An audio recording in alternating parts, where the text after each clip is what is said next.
ಗೆಳೆಯರ welcome to my channel ಅಂತ ಹೇಳ್ಬೋದು. ಇವತ್ತು ನಾವು ಮಾತನಾಡಿರುವ ಅಕ್ಕಿನೇನಿ ನಾಗ ಚೈತನ್ಯ ಮತ್ತು ನ್ಯಾಚುರಲ್ ಸ್ಟಾರ್ ಸಾಯಿ ಪಲ್ಲವಿ ಅಭಿನಯದ ಚಂದ ಒನ್ ಡೇ ನಿರ್ದೇಶನ ಬಿಗ್ ಬಜೆಟ್ ಸಿನಿಮಾ ತಂಡೆಲ್ ಬಗ್ಗೆ ಕರಾವಳಿಯ ತೀರದ ಈ ಪ್ರೇಮ ಕಥೆ ಪ್ರೇಕ್ಷಕರ ಮನಗೆತ್ತಿದೆಯಾ? ಬನ್ನಿ ಈ ಸಿನಿಮಾದ ರಿವ್ಯೂ ಕೂಡ ನೋಡೋಣ.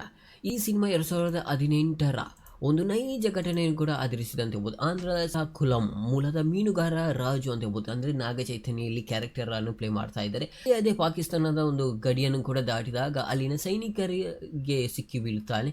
ಒಂದು ಕಡೆ ಜೈಲಿನಲ್ಲಿ ಕೂಡ ರಾಜು ಕಷ್ಟಪಡುವುದಾದರೆ ಇನ್ನೊಂದು ಕಡೆ ಅವನ ಬರವಿಗಾಗಿ ಕಾಯುತ್ತಿರುವ ಪ್ರೇಯಸಿ ಸತ್ಯ ಅಂದರೆ ಸಾಯಿ ಪಲ್ಲವಿ ಇಬ್ಬರ ಅಗಲಿಕೆ ಮತ್ತು ದೇಶ ಪ್ರೇಮದ ಹೋರಾಟವೇ ಸಿನಿಮಾದ ಜೀವದಲ್ಲ ಅಂತ ಹೇಳ್ಬೋದು. ಯಾಕಂದರೆ ಸಿನಿಮಾ ಅಂತೂ ಬಿಗ್ ಆಗಿದೆ, ಬಟ್ ಅದರ ಸ್ಟೋರಿ ಅಂತೂ ಸಿಂಪಲ್ ಆಗಿ ಕೊಟ್ಟಿದ್ದಾರೆ ಅಂತ ಹೇಳ್ಬೋದು.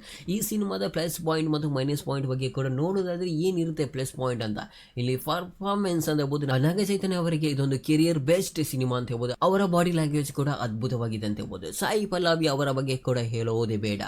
ಎಮೋಷನಲ್ ಸೀನ್ಗಳಿಗೆ ಪ್ರೇಕ್ಷಕರ ಕಣ್ಣಲ್ಲಿ ನೀರು ತೋರಿಸುತ್ತಾರೆ ಅಂತ ಹೇಳ್ಬೋದು.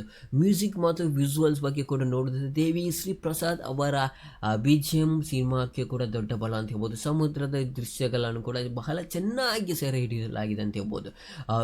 ಇನ್ನು ನಿರ್ದೇಶಕ ಬಗ್ಗೆ ಕೂಡ ನೋಡೋದಾದ್ರೆ ಮೊದಲಾದ ಪ್ರೇಮ ಕಥೆ ಮತ್ತು ಹಳ್ಳಿಯ ಸೊಗಡಿನಿಂದ ತುಂಬಿದಂತೆ ಹೇಳ್ಬೋದು. ದೀರ್ಘಾವಧಿಯಲ್ಲಿ ಕೂಡ ಜೈಲಿನ ದೃಶ್ಯಗಳು ಸ್ವಲ್ಪ ಎಳೆದಾಡಿದಂತೆ ಅನಿಸ್ಬಹುದು. ಕ್ಲೈಮ್ಯಾಕ್ಸ್ ಅನ್ನು ಕೂಡ ನಿಮ್ಮನ್ನು ಎಮೋಷನಲ್ ಆಗಿ ಮಾಡುತ್ತೆ ಅಂತ ಕೂಡ ಇಲ್ಲಿ ಇದು ಪ್ಲಸ್ ಪಾಯಿಂಟ್ ಆಗುತ್ತೆ ಅಂತ ಹೇಳ್ಬೋದು. ಇನ್ನು ಫೈನಲ್ ಆಗಿ ಏನೆಲ್ಲ ಈ ಸಿನಿಮಾದಲ್ಲಿ ಕೂಡ ನಿಮಗೆ ಪ್ರೇಕ್ಷಕರಿಗೆ ಸಿಗುತ್ತೆ ಅಂತ ಕೂಡ ನೋಡೋದಾದರೆ, ಒಟ್ಟಾರೆಯಾಗಿ ಹೇಳೋದಾದರೆ ತಂಡೇಲ್ ಒಂದು ಪರಿಶುದ್ಧವಾದ ಪ್ರೇಮ ಕಥೆ ಜೊತೆಗೆ ಇದು ತುಂಬಿಸುವಂತಹ ದೇಶ ಪ್ರೇಮದ ಸಿನಿಮಾ ಅಂತ ಹೇಳ್ಬೋದು. ಹೌದು, ಯಾಕಂದರೆ ಇದೊಂದು ಅದ್ಭುತವಾದ ಸಿನಿಮಾ, ಎಲ್ಲರಿಗೆ ಕೂಡ ಒಂದು ಮನಸ್ಸಿಗೆ ಒಂದು ಹಿತ ಅಂದರೆ ಖುಷಿ ಪಡುವಂಥ ಸಿನಿಮಾ ಅಂತ ಹೇಳ್ಬೋದು. ಕಥೆಯಲ್ಲಿ ಸ್ವಲ್ಪ ನಿಧಾನಗತಿ ಇದ್ದರೂ ಕೂಡ ನಟನೆಯಲ್ಲಿ ಸಿನಿಮಾವನ್ನು ಕೂಡ ಗೆಲ್ಲಿಸುತ್ತದೆ.